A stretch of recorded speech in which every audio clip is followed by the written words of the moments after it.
Hello दोस्तों, स्वागत है आप सभी का हमारे चैनल पर। तो हम लोग कर रहे हैं क्लास 12 का एनसीईआरटी, जिसमें कि हम लोग पढ़ेंगे आज पॉल इकोनॉमिक। तो इसके पहले चैप्टर में पढ़ा दिया गया है। तो इसमें दो किताबें थीं, एक व्यष्टि समाजशास्त्र, एक समष्टि। तो हम लोग समष्टि पढ़ रहे हैं, भाग 2। ठीक है। तो अगर आप यूपीएससी की तैयारी कर रहे हैं तो देखिए, उसमें उसके लिए एनसीईआरटी पढ़ना बहुत ज़रूरी होता है। तो आप लोग अभी स्टैंडर्ड बुक के पहले इसको पढ़िए। तो चलिए हम लोग यहाँ पर शुरू करते हैं। तो आज का चैप्टर का नाम है राष्ट्रीय आय का लेखांकन। इस अध्याय में हम एक सरल अर्थव्यवस्था की मूल कार्य पद्धति का परिचय प्राप्त करेंगे। इस अध्याय के खंड 2.1 मतलब कि दूसरे चैप्टर के पहले में हमने कुछ प्रारंभिक विचारों का उल्लेख किया है, जिसके साथ हम कार्य करेंगे। अध्याय 2 के दूसरे में हमने वर्तुल पथ पर अर्थव्यवस्था के क्षेत्रकों से गुजरने वाली संपूर्ण अर्थव्यवस्था की समस्त आय का हम कैसे आकलन कर सकते हैं, इसका वर्णन किया है। इसी खंड में राष्ट्रीय आय की गणना की 3 विधियों का भी उल्लेख किया है। तो क्या क्या आगे बताया गया उसके बारे में है। तो चलिए हम लोग देखते हैं। यहाँ पे पहला, समष्टि अर्थशास्त्र की कुछ मूलभूत संकल्पनाएं। आधुनिक अर्थशास्त्र को एक विषय के रूप में स्थापित करने वाले अर्थशास्त्रियों में अग्रणी एडम स्मिथ ने अपनी सबसे महत्वपूर्ण कृति को एक inquiry into the nature and causes of the wealth of nations का नाम दिया। किसी राष्ट्र की आर्थिक संपत्ति का सृजन कैसे होता है, देश अमीर अथवा गरीब कैसे बनते हैं, ये अर्थशास्त्र के कुछ केंद्रीय प्रश्न हैं। ऐसा नहीं है कि जिन देशों को खनिज अथवा वन अथवा अधिक उपजाऊ भूमि जैसी प्राकृतिक संपदा उपहार स्वरूप प्रकृति से प्राप्त हुई है, वे देश प्राकृतिक रूप से सबसे धनी है। वास्तव में संसाधन संपन्न अफ्रीका और लैटिन अमेरिका विश्व के सबसे गरीब देश हैं, जबकि अनेक समृद्धि देशों के पास कोई प्राकृतिक संपदा नहीं है। एक समय था जब प्राकृतिक संसाधनों के कब्जे को सबसे महत्वपूर्ण माना जाता था, लेकिन तब भी उत्पादन प्रक्रम के द्वारा संसाधन का रूपांतरण होता था। आर्थिक संपत्ति अथवा किसी देश के धनी होने के लिए उसके पास केवल संसाधनों का होना आवश्यक नहीं है। मुख्य बात यह है कि इन संसाधनों का उपयोग कैसे किया जाए, जिससे उत्पादन का प्रवाह उत्पन्न हो तथा उस प्रक्रम से कैसे आय और संपत्ति का सृजन किया जाए। आइए अब उत्पादन के इस प्रवाह पर विचार कीजिए। उत्पादन के इस प्रवाह की उत्पत्ति कैसे होती है। उत्पादन के प्रवाह का सृजन करने के लिए लोग अपनी ऊर्जाओं को एक सामाजिक और तकनीकी ढांचे के अंतर्गत प्राकृतिक और मानव निर्मित वातावरण में एक साथ लगाते हैं। हमारी आधुनिक आर्थिक व्यवस्था में उत्पादन के इस प्रवाह की उत्पत्ति लाखों छोटे बड़े उद्यमों के द्वारा वस्तुओं एवं सेवाओं के उत्पादन से होता है। इनमें बड़ी संख्या में लोगों को नियोजित करने वाले बड़े बड़े नियमों से लेकर एकल उद्यमी व्यवसाय शामिल है। लेकिन उत्पादन के बाद इन वस्तुओं का क्या होता है। हर वस्तु के उत्पादकों को अपने निर्गत को बेचने की प्रवृत्ति होती है। इसीलिए पिन अथवा बटन जैसे लघुत्तम मदों से लेकर वायुयान, ऑटोमोबाइल, बड़ी मशीनरी अथवा कोई विक्रय योग्य सेवा जैसे डॉक्टर, वकील अथवा वित्तीय सलाहकार की सेवा तक सभी वस्तुओं तथा सेवाओं का उत्पादन उपभोक्ताओं को बेचने के लिए किया जाता है। हम अंतिम वस्तु क्यों कहते हैं, क्योंकि एक बार इनका विक्रय होने के बाद यह सक्रिय आर्थिक प्रवाह से बाहर हो जाता है। अब किसी भी उत्पादक के द्वारा इसमें कोई बदलाव नहीं किया जाएगा, यद्यपि अंतिम क्रेता के द्वारा रूपांतरण किया जा सकता है। वस्तुतः कई अंतिम वस्तुएं ऐसी होती हैं जिनका उपभोग के दौरान रूपांतरण होता है। अतः चाय पत्ती का उपभोग हम उसी रूप में नहीं करते जैसा कि हम खरीदते हैं, बल्कि इसका उपयोग पेय चाय के रूप में होता है, जिसका उपभोग किया जाता है। इस तरह हमारे रसोई घर में प्रायः भोजन पकाने के प्रक्रम के माध्यम से कच्चे खाद्य पदार्थ को खाने योग्य बनाया जाता है, किंतु घर में भोजन पकाने का कार्य आर्थिक कार्यकलाप के अंतर्गत नहीं आता है। यद्यपि उत्पाद के रूप में इसमें परिवर्तन होता है। घर में बनाया गया भोजन बाजार में विक्रय हेतु नहीं जाता है। यद्यपि यदि इसी प्रकार के भोजन बनाने या चाय बनाने का काम किसी जलपानगृह में किया जाए, जहाँ की इन पकाए गए पदार्थों का विक्रय उपभोक्ताओं को किया जाता है, तब वही मदें जैसे कि चाय पत्ती अंतिम वस्तु कहलाएगी तथा आगतों के रूप में गिनी जाएगी, जिससे कि आर्थिक मूल्यवर्धन होता है। अतः कोई वस्तु अपनी प्रकृति के कारण नहीं, बल्कि उपयोग के आर्थिक प्रकृति की दृष्टि में अंतिम वस्तु बनती है। अंतिम वस्तुओं की को भी दो भागों में बांटा जा सकता है, उपभोग वस्तुएं, पूंजीगत वस्तुएं। आहार और वस्त्र जैसी वस्तुएं तथा मनोरंजन जैसी सेवाओं का उपभोग उसी समय होता है जब अंतिम भुगताओं के द्वारा उनको क्रय किया जाता है।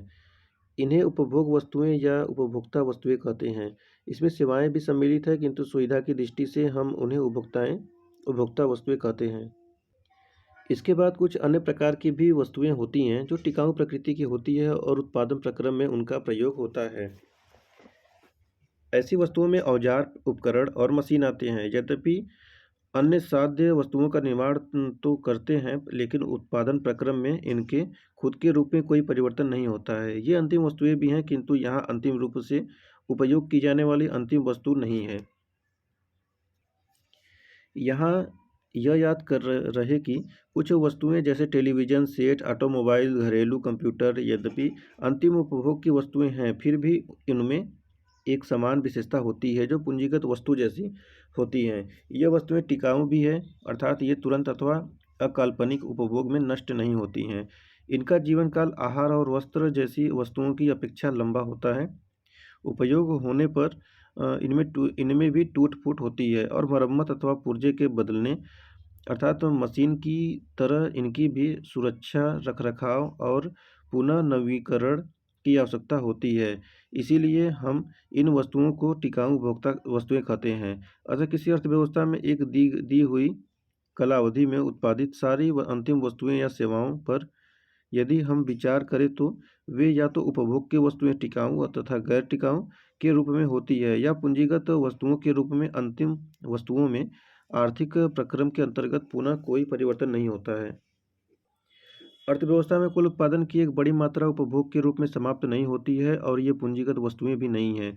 इन वस्तुओं का उपयोग अन्य उत्पादक आगत सामग्री के रूप में कर सकते हैं, जैसे ऑटोमोबाइल निर्माण के लिए इस्पात की चादर का उपयोग और बर्तन बनाने के लिए तांबे का प्रयोग। ये मध्यवर्ती वस्तुएं हैं जो प्रायः अन्य वस्तुओं के उत्पादन में कच्चे माल अथवा आगत के रूप में प्रयुक्त होती हैं।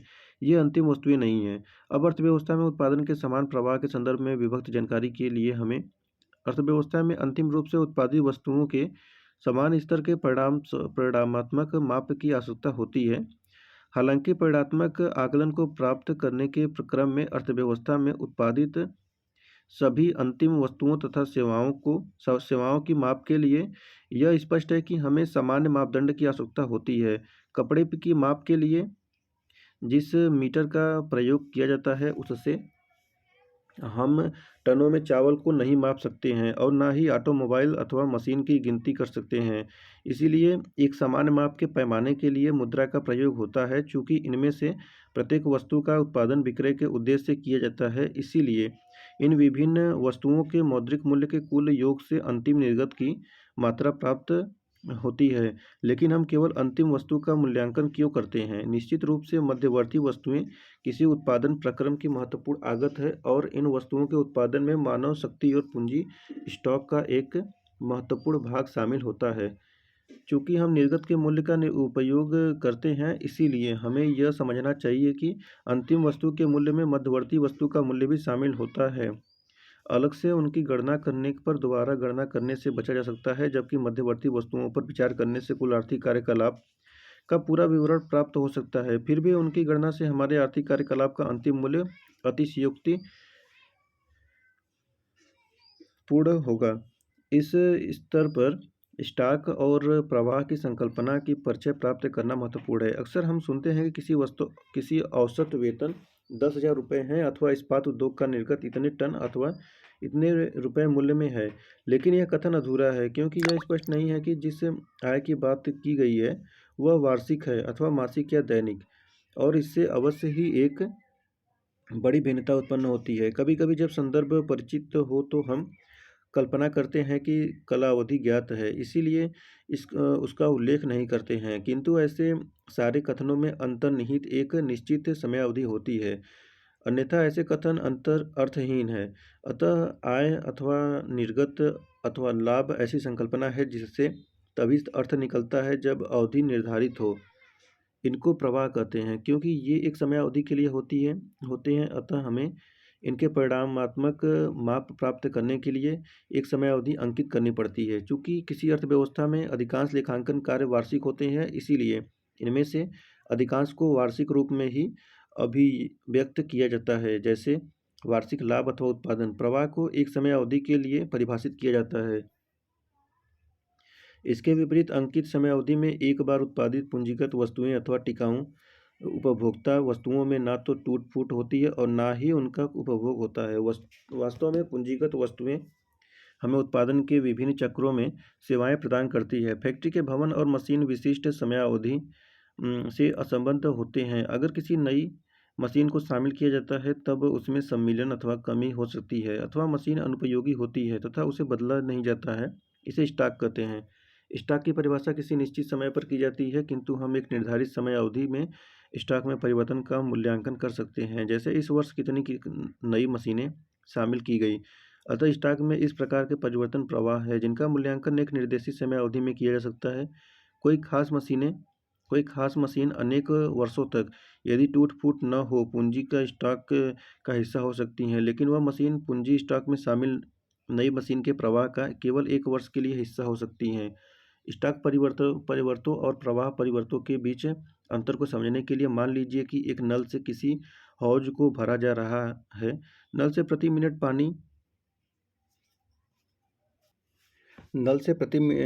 पानी हौज से भरा जा रहा है, वह प्रवाह है। लेकिन जितना पानी टैंक में किसी समय विशेष में उपलब्ध होता है, वह स्टॉक संकल्पना है। हम अंतिम निर्गत के माप की चर्चा करते हैं। हमारे अंतिम निर्गत का हिस्सा पूंजीगत वस्तुएं भी होती हैं, जिससे अर्थव्यवस्था के सकल निवेश की रचना होती है। जैसे कि मान लीजिए कि अगर आपको स्टॉक नहीं समझ में आ रहा है, तो जैसे कि मान लीजिए आपका कोई दुकान है, तो दुकान में कितने सामान उपलब्ध हैं, तो वो आपकी स्टॉक है। बस इतना समझिए। यहाँ पे इसने मशीनें, औजार और उपकरण, भवन, कार्यालय का स्थान, गोदाम या आधारभूत संरचना जैसे सड़क हेतु हवाई अड्डा या घाट आदि हो सकते हैं। किंतु एक वर्ष में उत्पादित सारी पूंजीगत वस्तुओं से पूर्व से विद्यमान पूंजी स्टॉक में अतिरिक्त वृद्धि नहीं होती। पूंजीगत वस्तुओं के वर्तमान निर्गत का एक महत्वपूर्ण अंश विद्यमान पूंजीगत वस्तुओं के स्टॉक के रखरखाव और प्रतिस्थापन से चला जाता है। अतः अर्थव्यवस्था में पूंजीगत वस्तुओं में नए उपयोग का माप निवल निवेश अथवा नई पूंजी रचना के द्वारा होता है, जिसे इस प्रकार अभिव्यक्त किया जाता है। यहाँ पर देखिए, निवल निवेश क्या होता है, तो सकल निवेश माइनस मूल्य ह्रास मान करते हैं, जो मूल्य ह्रास करते हैं डिप्रिसिएशन। तो इस संकल्पना की जिसे मूल्य ह्रास कहते हैं, इसके थोड़ी विस्तार में जांच कीजिए।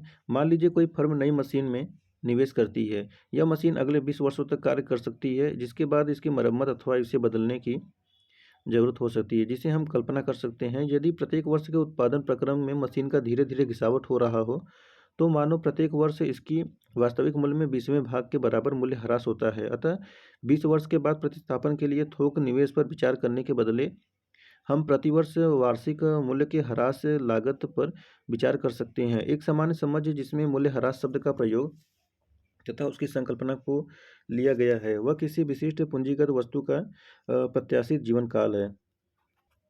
ध्यातव्य है कि मूल्य ह्रास एक लेखांकन संकल्पना है। कोई वास्तविक व्यय वास्तव में प्रत्येक वर्ष नहीं होता, किंतु मूल्य का लेखांकन हर वर्ष होता है। किसी अर्थव्यवस्था में हजारों उद्यम हैं जिनके पास उपकरणों के अलग अलग जीवन काल होते हैं। किसी वर्ष विशेष में कुछ उद्यम वास्तव में बड़ी मात्रा में प्रतिस्थापन व्यय करते हैं। अब यहाँ पर देखिए, अब यदि हम किसी अर्थव्यवस्था में उत्पादित कुल अंतिम निर्गत पर एक दृष्टि डालें, तो हम देखेंगे कि उपभोक्ता वस्तुओं और सेवाओं के पूंजीगत वस्तुओं के निर्गत होते हैं। उपभोक्ता वस्तुओं से अर्थव्यवस्था की संपूर्ण आबादी के उपभोग का संवर्धन होता है। अंतिम वस्तुओं का दूसरा हिस्सा पूंजीगत वस्तुएं हैं, जिसका क्रय व्यापारी या उद्यमी करते हैं। वे इसका उपयोग या तो उद्योग रखरखाव के लिए या पूंजी स्टॉक में टूट फूट के लिए अपने पूंजी स्टॉक में अतिरिक्त वृद्धि के लिए करते हैं। देखिए यहाँ पर है कि ऐसा सामान्यतः देखा गया है कि पूंजीगत वस्तुएं जितनी परिष्कृत होंगी, वस्तु के उत्पादन के लिए श्रम की क्षमता भी बढ़ेगी। परंपरागत बुनकर को एक साड़ी बनाने में महीनों लगेगा, लेकिन आधुनिक मशीनों के द्वारा एक दिन में हजारों साड़ियाँ तैयार की जाती हैं। देखिए यहाँ पर क्या यहाँ हम स्वयं परस्पर विरोधी विचार धारण नहीं कर रहे हैं। पीछे हमने देखा कि एक अर्थव्यवस्था में अंतिम वस्तुओं का कुल निर्गत का एक छोटा हिस्सा उपभोग की वस्तुओं के उत्पादन के लिए उपलब्ध होता है। जब उत्पादन का अधिकांश हिस्सा पूंजीगत वस्तुओं के उत्पादन में व्यय किया जाता है, और अब हम यह कह सकते हैं कि अधिक पूंजीगत वस्तुओं का तात्पर्य अधिक उपभोक्ता वस्तुएं हैं। यद्यपि यहाँ कोई विरोधाभास नहीं है। देखिए, किसी व्यक्ति के पास वस्तुओं के खरीदने की क्षमता आय से आती है। आय की प्राप्ति कोई व्यक्ति श्रमिक, मजदूरी अथवा उद्यमी अथवा लाभ भूस्वामी लगान अथवा पूंजीधारी ब्याज के रूप में प्राप्त करता है। संक्षेप में उत्पादन के कारकों के स्वामी के रूप में लोग जो पर आय प्राप्त करते हैं उनका उपयोग वे वस्तु और सेवाओं की अपनी मांग की पूर्ति के लिए करते हैं। यहाँ हम एक वर्तुल प्रवाह को देख सकते हैं जो बाजार के माध्यम से सुगम बनाता है। उत्पादन के प्रक्रम के संचालन के लिए उत्पादक के कारकों की मांग जो फर्म करती है उससे लोगों की अदायगी का सृजन होता है। फलतः वस्तुओं और सेवाओं की लोगों की मांग से फर्म के लिए अदायगी का सृजन होता है। इससे उनके द्वारा उत्पादित उत्पादों की बिक्री होती है। अतः समाज का उपभोग कार्य और उत्पादन जटिलतापूर्वक एक दूसरे से जुड़े होते हैं और वास्तव में यहाँ एक प्रकार का वर्तुल कार्य उत्पादन होता है। अर्थव्यवस्था में उत्पादन प्रक्रम से उनके लिए कारक अदायगी का सृजन होता है जो उसमें संलग्न होते हैं और उत्पादन के निर्गत के रूप में वस्तुओं और सेवाओं का सृजन होता है। देखिए अब यहाँ पर दूसरा पॉइंट आता है आय का वर्तुल प्रवाह और राष्ट्रीय आय गणना की विधि। पूर्व खंड में अर्थव्यवस्था के संबंध में जो वर्णन किया गया उससे हम कुल मिलाकर यह जानने में सक्षम हो गए कि सरल अर्थव्यवस्था सरकार बाहरी व्यापार अथवा किसी बचत के बिना किस प्रकार कार्य करती है। फर्म परिवारों को उसके उत्पादक कार्यकलाप जिसका वह निष्पादन करता है के लिए भुगतान करती है। जैसा कि हमने पहले ही उल्लेख किया है कि वस्तुओं और सेवाओं के उत्पादन के दौरान चार प्रकार के मौलिक योगदान किए जा सकते हैं। मानवीय श्रम का योगदान जिसका पारिश्रमिक मजदूरी कहलाता है। पूंजी का योगदान जिसका पारिश्रमिक ब्याज है। उद्यम वृत्ति का योगदान जिसका पारिश्रमिक लाभ है। स्थिर प्राकृतिक संसाधनों जिसे भूमि कहा जाता है का योगदान जिनका पारिश्रमिक लगान है। तो ये फिर से पढ़िएगा। मानवीय श्रम मजदूरी कहलाता है। पूंजी ये ब्याज है। उद्यम वृत्ति क्या है तो ये पारिश्रमिक लाभ है। और स्थिर प्राकृतिक तो ये है पारिश्रमिक लगान। इस सरलीकृत अर्थव्यवस्था में सिर्फ एक तरीका है जिसमें परिवार अपनी आय का निपटान कर सकते हैं। नामतः वह अपनी समस्त आय को घरेलू फर्म द्वारा उत्पादित वस्तुओं और सेवाओं पर व्यय कर सकते हैं। उनकी आय के निपटान के लिए अन्य मार्ग बंद कर रहते हैं। परिवार बचत नहीं करते हैं और वह न ही सरकार को कोई कर अदा करते हैं क्योंकि यहाँ कोई सरकार नहीं है और ना ही वे वस्तुओं का आयात करते हैं क्योंकि इस सरलीकृत अर्थव्यवस्था में कोई बाहरी व्यापार नहीं होता है। दूसरे शब्दों में उत्पादन के कारक अपने पारिश्रमिक का उपयोग उन वस्तुओं और सेवाओं के क्रय पर करता है जो उत्पादन में सहायक होते हैं। अर्थव्यवस्था के परिवारों का समस्त उपभोग फर्मों द्वारा उत्पादित वस्तुओं और सेवाओं पर हुए समस्त व्यय के बराबर होता है। अतः विक्रय संप्राप्ति के रूप में अर्थव्यवस्था की समस्त आय उत्पादकों के पास पुनः वापस आ जाती है। इस अर्थव्यवस्था में किसी प्रकार का लीकेज नहीं होता है।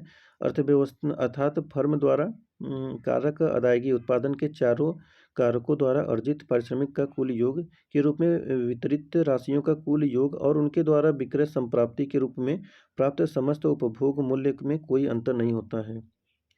अगली अवधि में फर्म वस्तुओं और सेवाओं का पुनः उत्पादन करती है अथवा उत्पादन के कारकों को पारिश्रमिक प्रदान करती है। इन पारिश्रमों का उपयोग पुनः वस्तुओं और सेवाओं के क्रय के लिए होगा। अतः हम कल्पना कर सकते हैं कि अर्थव्यवस्था की समस्त आय हर वर्ष दो क्षेत्रकों फर्म और परिवार के बीच वर्तुल पथ पर प्रवाहमान रहेगी। तो देखिए यहाँ पर आगे देखते हैं रेखा चित्र 2.1। सबसे ऊपरी तीर जो परिवार के फर्म से जोड़ती है फर्म द्वारा उत्पादित वस्तुओं और सेवाओं के क्रय पर परिवार के व्यय को प्रदर्शित करता है। दूसरा तीर जो फर्म को परिवार से जोड़ती है ऊपर की तीर के प्रतिरूप है। यह फर्म से परिवार की तरफ प्रवाहमान वस्तुओं और सेवाओं को बतलाता है।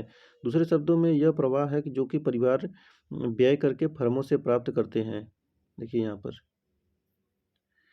आगे बढ़ते हैं। अवलोकन कीजिए अर्थव्यवस्था का समस्त व्यय उत्पादन के कारकों द्वारा अर्जित समस्त आय के बराबर होना चाहिए।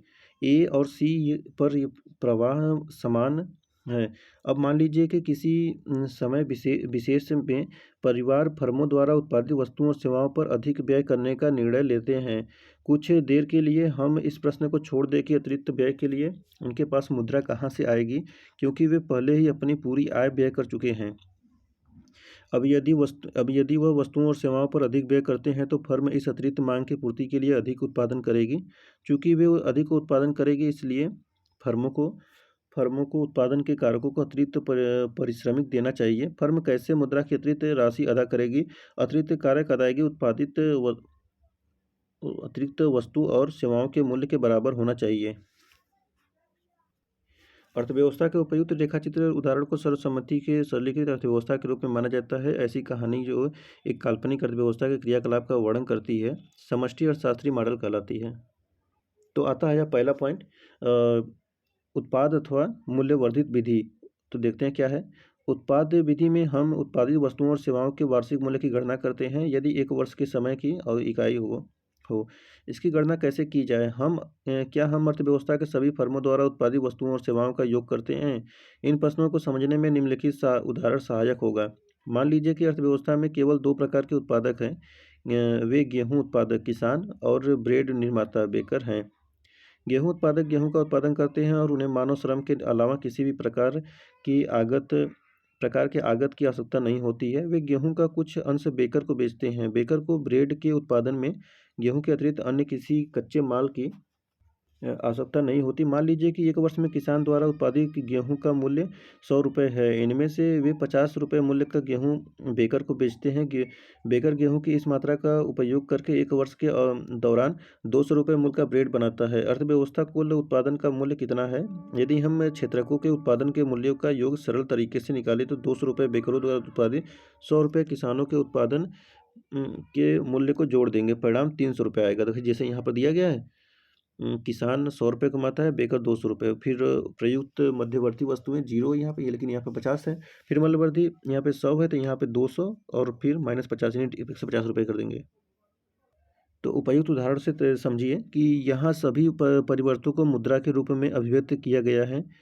यहाँ सूचीबद्ध विभिन्न परिवर्तों का मूल्यांकन करने के लिए हम वस्तुओं की बाजार कीमत पर विचार कर सकते हैं। उदाहरण में हम उत्पादन श्रृंखला में और अधिक कारकों को समाविष्ट कर सकते हैं और इसे अधिक यथार्थवादी बना सकते हैं। उदाहरण के तौर पर किसान गेहूं उत्पादन के लिए उर्वरक अथवा कीटनाशकों का प्रयोग कर सकते हैं। इन लागतों का मूल्य गेहूं के निर्गत मूल्य से घटाना होगा अथवा बेकर अपना ब्रेड जलपान गृह को बेच सकते हैं।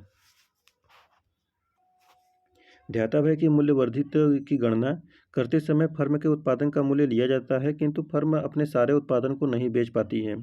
उस स्थिति में वर्ष के अंत में उसके पास कुछ अविक्रय स्टॉक होगा। विलोमतः ऐसा भी हो सकता है कि फर्म के पास पहले से ही कुछ अविक्रय स्टॉक हो। वर्ष के दौरान फर्म द्वारा बहुत कम उत्पादन किया जाता है, किंतु उस वर्ष के आरंभ में जो स्टॉक उसके पास रहता है उसे बेचकर बाजार में मांग की पूर्ति करती है। अब यहाँ पे उदाहरण के लिए मान लीजिए कि फर्म के पास किसी वर्ष के आरंभ में 100 रुपये मूल्य का अविक्रय स्टॉक था। वर्ष के दौरान इसने 1000 रुपये मूल्य की वस्तु का उत्पादन किया, जिसमें से 800 रुपये मूल्य की वस्तु की बिक्री हुई। अतः उत्पादन और बिक्री के बीच 200 रुपये का अंतर आया था। तो यह 200 रुपये माल सूची में परिवर्तन है। यह 100 रुपये मूल्य की माल सूची में जुड़ जाएगी जिससे कि फर्म ने उत्पादन प्रारंभ किया था। अतः वर्ष के अंत में माल सूची 100 रुपये और 200 रुपये कुल मिलाकर 300 रुपये है। याद रखें कि माल सूची के परिवर्तन एक समय अवधि के बाद ही होता है, तो इसीलिए इसे प्रवाह परिवर्तन कहते हैं। माल सूची पूंजी के रूप में समझी जाती है। फर्म के पूंजी स्टॉक में अतिरिक्त योग के निवेश कहते हैं। अतः माल सूची में परिवर्तन को निवेश के रूप में समझा जाता है। फिर है माल सूची में परिवर्तन नियोजित अथवा अनियोजित हो सकता है। बिक्री में अप्रत्याशित गिरावट की स्थिति में फर्म के पास वस्तुओं का अविक्रय स्टॉक होगा। इसका उल्लेख निम्नलिखित उदाहरण की सहायता से किया जा सकता है। मान लीजिए कोई फर्म कमीज बनाती है। उसके पास वर्ष के आरंभ में 100 कमीज की माल सूची है। अगले वर्ष वह 1000 कमीज बेचने की आशा करती है।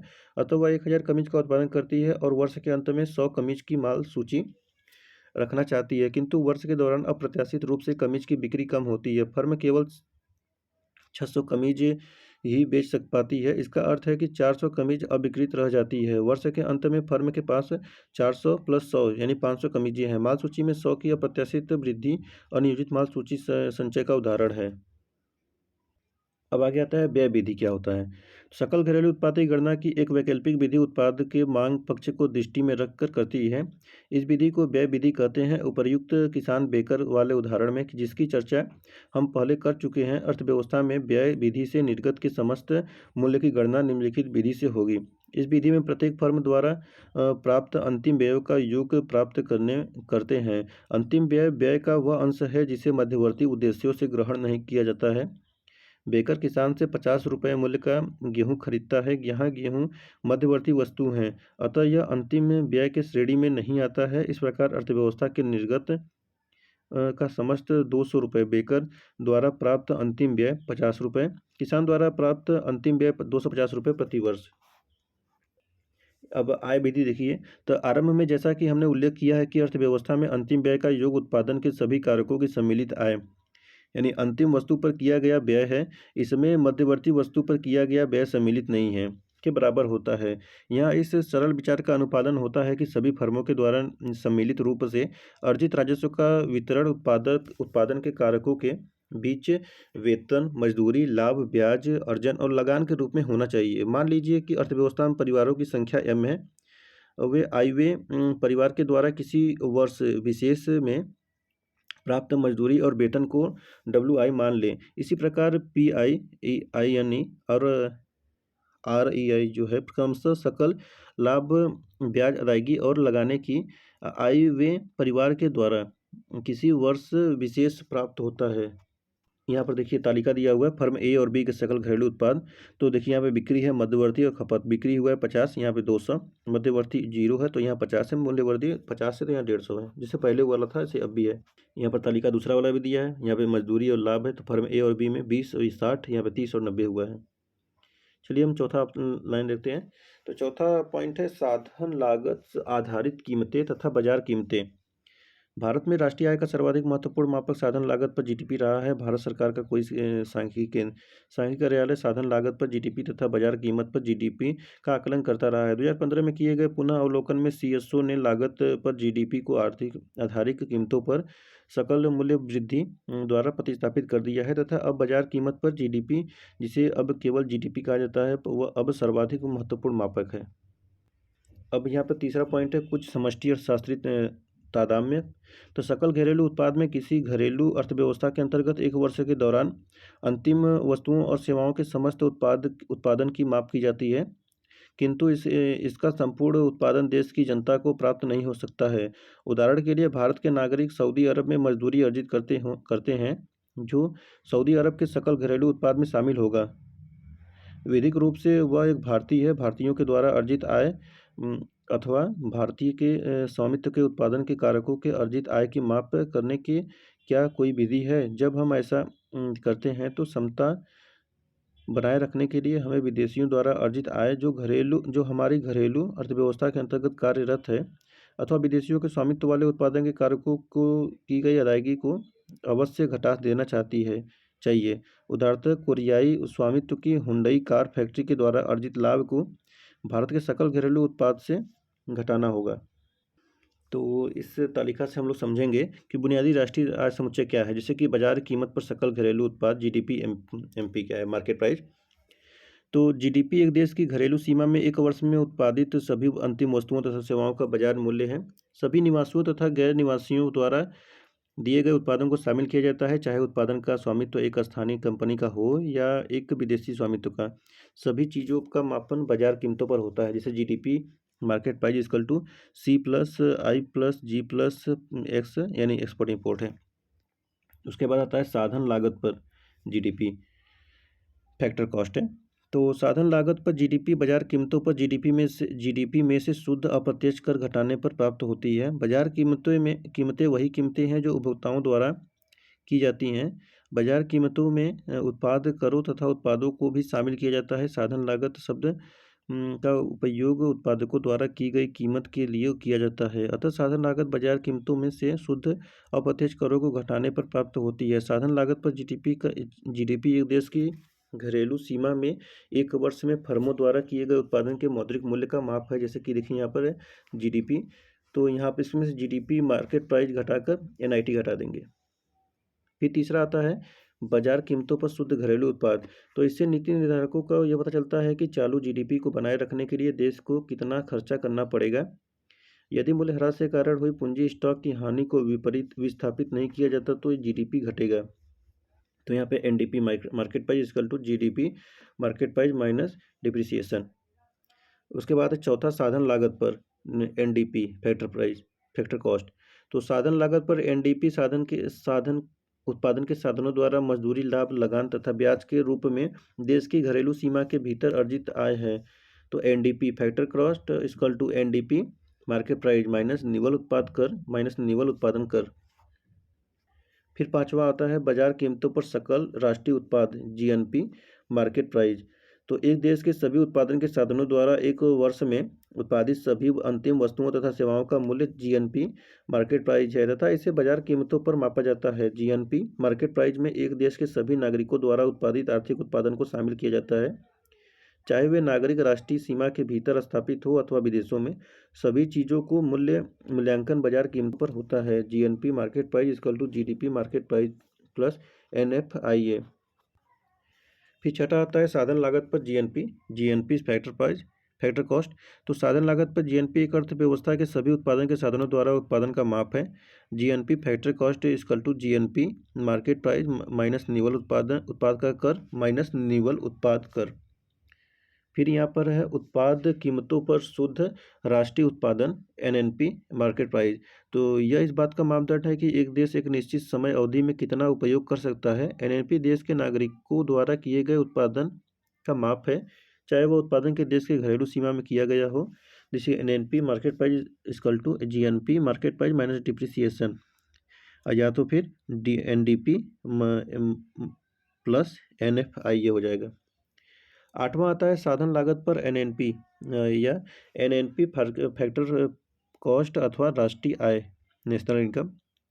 तो साधन लागत पर एनएनपी एक देश के उत्पादन के सभी साधनों द्वारा मजदूरी लाभ लगान तथा ब्याज के रूप में एक वर्ष में अर्जित साधन का आय का योग है। यह राष्ट्रीय उत्पाद है किंतु राष्ट्रीय सीमा में उत्पादन तक ही सीमित नहीं है। यह शुद्ध घरेलू साधन आय तथा विदेशों से प्राप्त प्रांत शुद्ध साधन का योग है।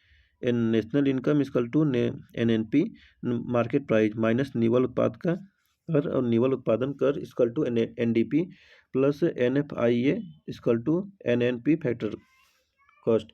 फिर है नवा सकल मूल्य वर्धित बाजार कीमत। तो यह है सकल घरेलू उत्पाद कीमतों पर फिर है आधारित कीमत पर सकल मूल्य वर्धित। तो जीबीए मार्केट प्राइस माइनस निवल उत्पाद कर। और फिर 11वां है उत्पादन लागत पर सकल मूल्य वर्धित। तो यह है आधारित कीमत पर सकल मूल्य वर्धित निवल उत्पादन कर। देखिए अब यहाँ पर चौथा आता है मौद्रिक और वास्तविक सकल घरेलू उत्पाद। इस पर पूरी चर्चा अव्यक्त मान्यता यह है कि वस्तुओं और सेवाओं की कीमतों हमारे अध्ययन की अवधि के दौरान नहीं बदलती है। यदि कीमतों में परिवर्तन होता है तो सकल घरेलू उत्पादों में तुलना करने में कठिनाइयाँ आ सकती है। यदि हम 2 लगातार वर्षों में किसी देश के घरेलू उत्पादों की माप करके देखें तो घरेलू उत्पादों के माप वर्षों में सकल घरेलू उत्पाद का परिणाम दोगुना आ जाएगा। किंतु यह संभव है कि दोनों वर्षों में वस्तुओं और सेवाओं की कीमतें केवल दुगुनी हुई है जबकि उत्पादन स्थिर है। अतः विभिन्न देशों के सकल घरेलू उत्पादों के आंकड़ों की तुलना अथवा विभिन्न समायों देश के सकल घरेलू उत्पाद के आंकड़ों की तुलना करने के क्रम में हम चालू बाजार कीमतों पर मूल्यांकित सकल घरेलू उत्पादों पर विश्वास नहीं कर सकते हैं। तुलना के लिए हम वास्तविक सकल घरेलू उत्पाद की सहायता कर ले सकते हैं। वास्तविक सकल घरेलू उत्पाद की गणना इस प्रकार की जाती है कि वस्तुओं का मूल्यांकन कीमतों के कुछ स्थिर समुच्चय या स्थिर कीमतों पर होता है। अब 5वां पॉइंट आता है सकल घरेलू उत्पाद और कल्याण। यह किसी देश के सकल घरेलू उत्पाद को उस देश के लोगों के कल्याण के सूचकांक के रूप में लिया जा सकता है। यदि किसी व्यक्ति की आय अधिक है तो वह अधिक वस्तुओं और सेवाओं का क्रय कर सकता है अथवा उनके भौतिक कल्याण में सुधार हो सकता है। अतः यह उचित होगा कि उनके आय स्तर को उनके कल्याण स्तर के रूप में देखा जाए। सकल घरेलू उत्पाद किसी वर्ष विशेष में किसी देश की भौगोलिक सीमा के अंतर्गत सृजित वस्तु एवं सेवाओं के कुल उत्पाद का योग होता है। अतः हम किसी देश के सकल घरेलू उत्पाद के उच्चतर स्तर को उस देश के लोगों के उच्च कल्याण के सूचकांक के रूप में समझने का लालच कर सकते हैं। कीमत परिवर्तन के लेखांकन के लिए यदि हम मौद्रिक सकल घरेलू उत्पाद के बदले वास्तविक सकल घरेलू उत्पाद का मूल्य ले सकते हैं, किंतु यह सही नहीं हो सकता है। इसके कम से कम 3 कारण हैं। तो देखिए पहला कारण सकल घरेलू उत्पाद का वितरण, और इसके बाद दूसरा कारण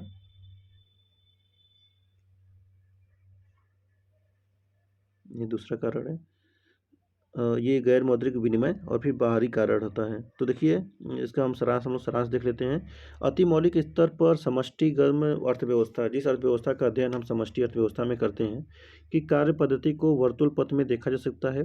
फर्म परिवारों के द्वारा पूर्ति किए गए आगतों का नियोजन करते हैं और परिवारों को बेचने के लिए वस्तुओं और सेवाओं का उत्पादन करते हैं। परिवार फर्म को प्रदान की गई सेवा के लिए पारिश्रमिक प्राप्त करता है और उससे फर्म द्वारा उत्पादित वस्तुओं और सेवाओं का क्रय करता है। अतः हम किसी अर्थव्यवस्था में उत्पादित वस्तुओं और सेवाओं की गणना 3 में से किसी भी अवधि विधि से कर सकते हैं।